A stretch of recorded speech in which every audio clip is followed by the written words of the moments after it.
Hey kids, Uncle Meat here. Solo, not a sad boy one. This is kind of a creepy boy one. I had the one of the strangest fucking experiences of my life last year, and I kind of pushed it out of my head, I think. And my YouTube algorithm decided to bring it back. Last year, my YouTube algorithm, it shows me a lot of weird shit because my YouTube search history is kind of fucking weird. A lot of music in there, but a lot of other oddball shit too. And it suggested to me something called The Caretaker, Everywhere at the End of Time, which immediately that title, like, ooh, this sounds up my alley. What is it?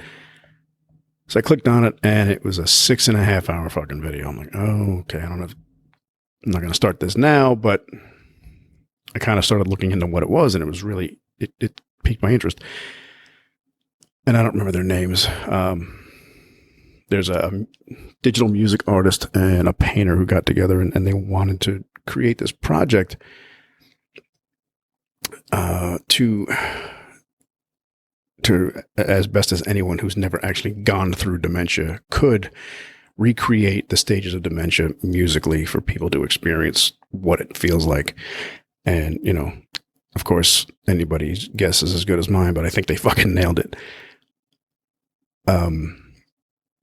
If you look at people who work with dementia patients and do dementia research, there's a lot of patients who one of the last memories that they hold on to is music, a song, their wedding song or their favorite song when they were a kid. Even when these patients are, catatonic, laying in bed, kind of just staring off into space, a lot of times they're humming songs. So it makes perfect sense that they tried to recreate this experience through music.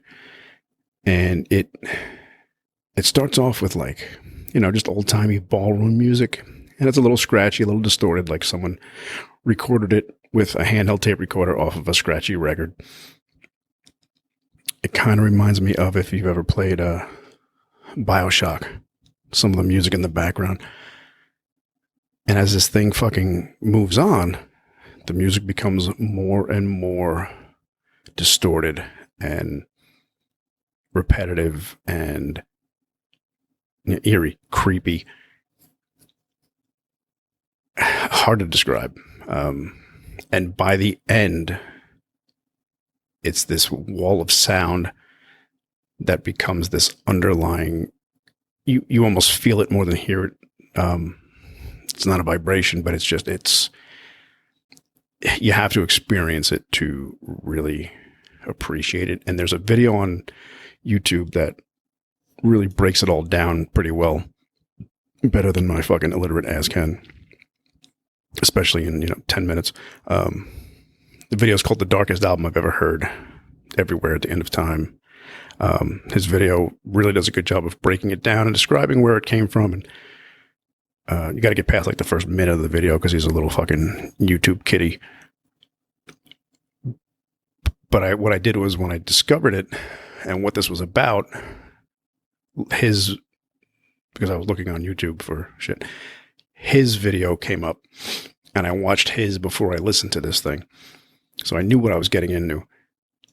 And I saw that this Caretaker video had 18 million fucking views and over 700,000 likes. And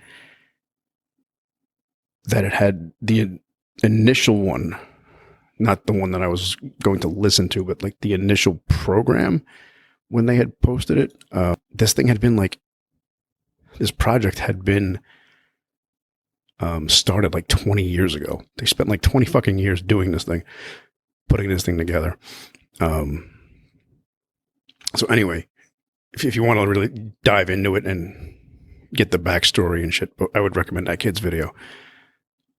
So I had one day where I was home, wife was at work, the kids were at their dad's, I think, and I popped on my headphones and just went about my day doing my shit at home. And I hit play. And normally I have music or podcasts on all the time, so it took me a little bit of an adjustment period just listening to this fucking ballroom dancing. And I didn't listen to the full 6.5 hours.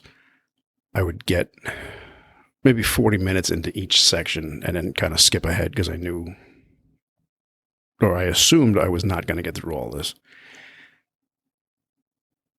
And, 5 or 6 hours later, when I took off my fucking headphones, I was fucking wrecked. This fucking album completely mind fucked me. It was one of the strangest experiences I've ever had. I felt hollow afterwards. And maybe I'm just an overthinker and an idiot and way too much into music and way too fucking terrified of dementia and being bedridden and all that shit. But this album fucked me up to the point where I was fucked up for days afterwards. I felt like, I almost felt like I had seen something that that my brain couldn't comprehend. Almost like I had seen infinity. And I felt like I was being watched. I felt really fucking off for days. And I can't talk to my wife about it because she has such a fucking fear of death that she has panic attacks if we even start discussing it. It's not easy. She's dealing with it.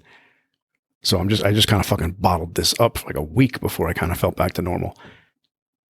And if you're in a weird or a bad mental state right now, like, I don't recommend you fucking check this thing out. But if you're into really bizarre experiences, I would recommend trying this fucking thing out because it will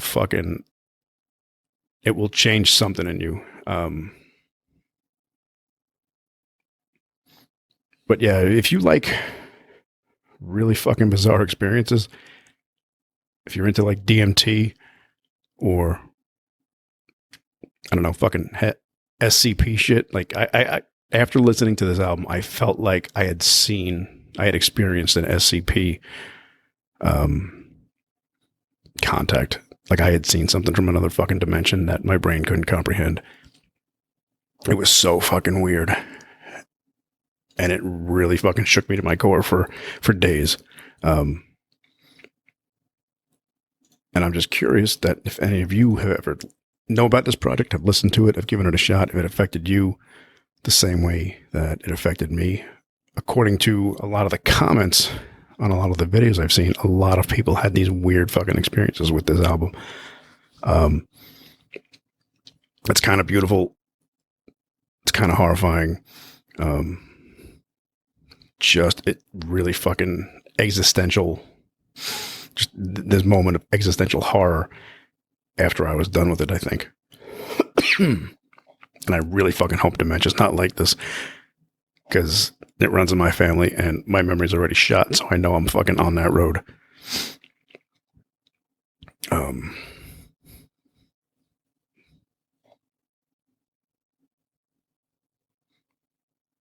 But yeah, this thing was beautiful and it was heartbreaking. And I'm looking at the video on YouTube right now, and I feel like a little kid looking at the haunted house on my block. Like, I don't want to fucking go in, but I am morbidly curious about putting on my fucking headphones again and trying this thing out.